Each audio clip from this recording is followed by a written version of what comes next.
the sync licensing industry is the bridge between the music industry and the film entertainment industry. Well, that expands into TV shows and video games and advertisements and the like. Basically, any kind of music that's getting synchronized to an audio visual medium that's not live theater performance, because that's a whole different thing.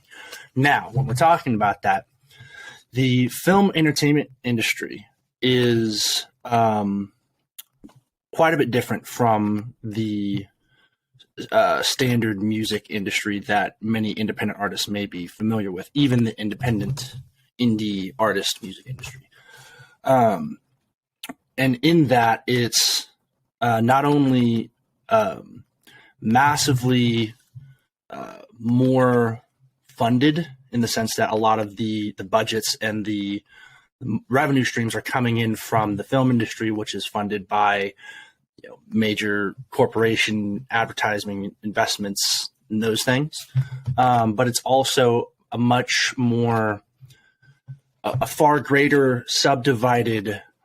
bureaucratic hierarchy of things that need to be approved and sent to new people. So essentially, when you're thinking about the sync industry, you got to think about a whole industry of subcontractors, right? And so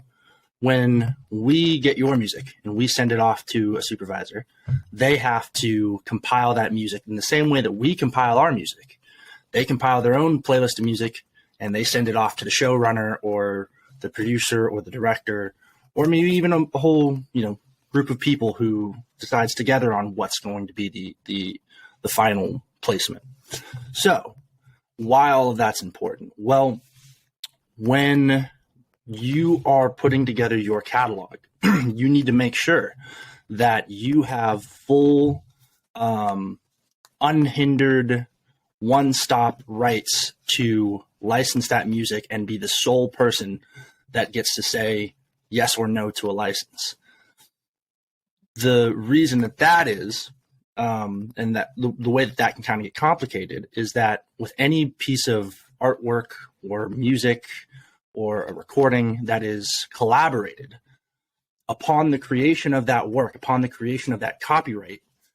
it is by statute technically owned amongst all of the collaborators equally.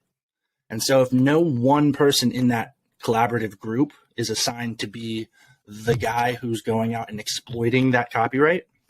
then what ends up happening is whoever's offered a license has to go back to their co-writers, back to their collaborators, and get their permission before they can move forward with that. Well, in the structure, in the bureaucratic hierarchy of the entertainment film industry, no one has the time to be going back and getting permission from 12 different collaborators, because the deadlines and the pacing on things are so quick, and everyone's working on a dozen different projects anyway, and they're getting 100 different song submissions. So that's all to say, in the sync licensing business, the more one-stop you can be, the more that you can be the sole administrator, the sole exploitee of that work, even though your collaborators are all still getting paid, the more likely it is that you're going to get your song all the way from in your Dropbox folder, all the way into the music supervisor's Dropbox folder, all the way into the showrunner's Dropbox folder, into the shows.